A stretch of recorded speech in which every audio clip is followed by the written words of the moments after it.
Welcome friends, this is Pradeep sir, Parasmani. Welcome you all to my channel for education, for motivation, for joyfulness, for life skills, for general talks, right?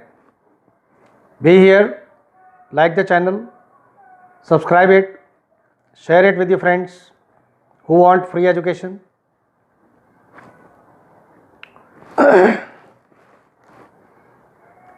So we have done number system till now. We also did factors and multiples. Now yet another type of numbers, we say whole numbers. We will discuss whole numbers now. So whenever we discuss some numbers, natural numbers, integers, rationals, whole numbers, so we usually discuss the properties of these numbers. When we say properties, we understand commutative law, associative law,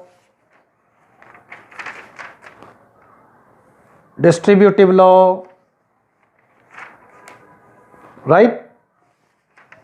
Along with these, we also understand the additive identity, the additive inverse, the multiplicative identity, the multiplicative inverse. So what happens when we do some arithmetic operation on these type of numbers, the whole numbers?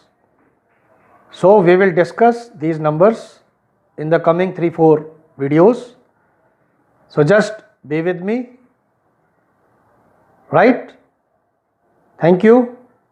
Thanks for watching. Thank you. So as you can see on the board, a small recap is there. What are natural numbers? We are very much familiar with the counting numbers, right? Counting numbers are known as natural numbers. We start the counting from 1, 2, 3, 4, 5, 6 and so on. So counting numbers are called natural numbers. Next we have the whole numbers.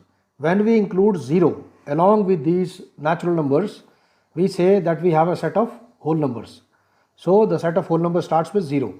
0, 1, 2, 3, 4, 5, 6, 7 and so on. These are whole numbers. So every natural number is a whole number, but 0 is a whole number which is not a natural number, right? Now what is a successor? Successor means when we add 1 to a number, we get the successor, any number. What is predecessor? 1 less than a given number will be known as the predecessor of that whole number. So if we observe, we see that the predecessor of 1 is 0, predecessor of 2 is 1, predecessor of 10 is 9 and so on. But the whole number 0 is not having a predecessor, right? Now if we talk about the properties of the whole numbers, some important properties are, the first one is the closure property. Closure property means that if we add two whole numbers, we'll get a whole number, right? Commutative means if two numbers are added in any order, the sum is same. For example, 8 plus 11 is equal to 11 plus 8, that is 19. Similarly, we have 45 plus 30 is equal to 30 plus 45 is equal to 75, right? Now a very important thing is, what is 0? 0 is known as the additive identity. That means if we add 0 to any number, we get the same number. 0 plus 5 is equal to 5, 5 plus 0 is equal to 5 and so on, right? Next is associative law. Just like the commutative law, we have in the associative law that if three numbers are added in any order as shown, the answer will be the same, right? So you can see on the board, we get the same answer in both the cases.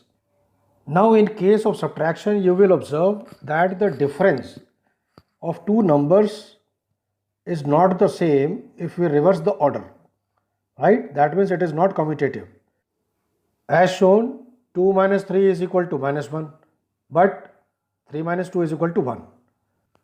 Same way we can find that the subtraction is not at all associative, right? That means if three numbers are subtracted in different orders, the answer will not be the same. See the example on the bottom right. I have given an example 9 minus 7 and then minus 4. The answer is 2 minus 4, that is minus 2. If we do it the other way, 9 minus 7 minus 4, So 7 minus 4 is equal to 3. So 9 minus 3 is equal to 6. And we find that minus 2 is not equal to 6. I think it is clear. So practice more and more examples. Goodbye class. Thank you for today. Thank you. Love you all. Bye-bye.